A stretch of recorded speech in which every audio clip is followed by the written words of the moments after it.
महाराज के यहाँ संदेशा आया तो विश्वामित्र जी महाराज चल पड़े। सुंदर से संदेशा को देख करके आज राम लखन को भी विश्वामित्र जी महाराज ने साथ में ले लिया।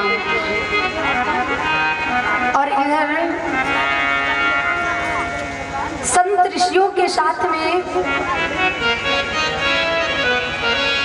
विश्वामित्र जी महाराज राम लक्ष्मण को लेकर के जब राजा जनक के यहाँ उनका आगमन हुआ, वो कुछ दूर यूं ही चलते चलते, वो कुछ दूर यूं ही चलते चलते, ओ मिथिला अवधेश कुंवर पहुँचे।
विश्वामित्र जी महाराज के साथ में जब जनकपुर में आगमन हुआ, देखिए भगवान जब अयोध्या से निकले, जिस समय प्रभु गुरुदेव जी महाराज के साथ में अयोध्या से निकले तो भगवान ने जितने भी भक्त रास्ते में थे उन सभी भक्तों का उद्धार किया। संत ऋषियों के साथ में आज राम लक्ष्मण विश्वामित्र जी महाराज राजा जनक के यहाँ जा रहे हैं। और राजा जनक के यहाँ आगमन होने से पहले भगवान ने एक स्त्री का उद्धार किया, ताड़का का भगवान ने वध किया। और इधर जब मिथिला जाने लगे तो रास्ते में एक सुंदर सा आश्रम पड़ा। आश्रम को देख करके आश्रम आश्रम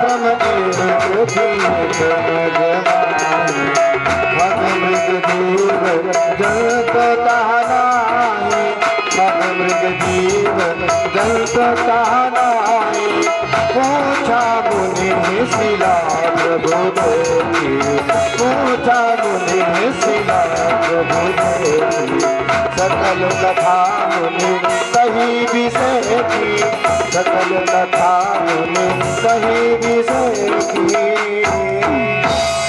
जैसे ही आदि आश्रम को देख करके भगवान ने विश्वामित्र जी महाराज से पूछा, गुरुदेव ये इतना सुंदर आश्रम बना हुआ है और इस आश्रम में कोई ना तो संत है ना साधु है, कोई नहीं रहता है। विश्वामित्र जी महाराज ने कहा, बेटा राम, भगवान ने जैसे ये प्रश्न किया कि ये आश्रम कैसा है, इस आश्रम के अंदर कोई नहीं रहता है। गुरुदेव जी ने कहा, अरे बेटा हम आप जनकपुर जा रहे हैं, इस आश्रम के चक्कर में क्यों पड़े हुए। और उस आश्रम के बारे में जब राम जी ने विश्वामित्र जी महाराज से पूछा तो गुरुदेव जी ने कहा कि बेटा इस आश्रम में ना तो कोई स्त्री है, ना साधु है, ना संत है, और आप इस आश्रम के बारे में मत पूछिए। क्यों? क्योंकि इस आश्रम में कोई रहने की तो बात दूर की है, इस आश्रम में कोई देखता तक नहीं है। इस आश्रम में जा करके कोई नहीं देखता है कि यहाँ पर कोई रहता है या नहीं रहता है। और जिसे एक बार इस आश्रम की जाती है, वो एक बार मुड़ करके भी इस आश्रम की तरफ नहीं देखता है। राम जी ने पूछा, गुरुदेव ये आश्रम कैसा है? आखिर इस आश्रम को कोई एक बार नजर घुमा करके क्यों नहीं देखता है? विश्वामित्र जी महाराज ने कहा, बेटा राम, ये बड़ा ही सुंदर आश्रम है और इस आश्रम में कभी एक संत रहते थे जिनका नाम था गौतम ऋषि। राम जी ने कहा, गुरुदेव इस आश्रम की तरफ कोई देखता क्यों नहीं है? विश्वामित्र जी महाराज ने कहा कि बेटा, यहाँ पर गौतम ऋषि महाराज का आश्रम था और गौतम ऋषि महाराज की पत्नी है अहिल्या, बड़ी ही सती देवी है, पतिव्रता है। और अहिल्या जो पत्थर बना हुआ है आश्रम के बाहर, ये देवी अहिल्या ही है। राम जी ने कहा, गुरुदेव ये नारी पत्थर कैसे बन गई?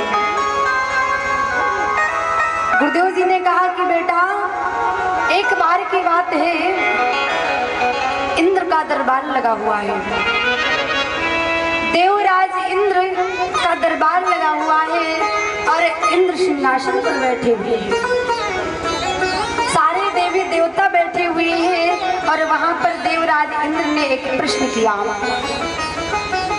देवता बैठे हुए हैं, देवराज इंद्र ने पूछा, एक बात बताइए, इस समय संसार में सबसे सुंदर स्त्री किसकी है?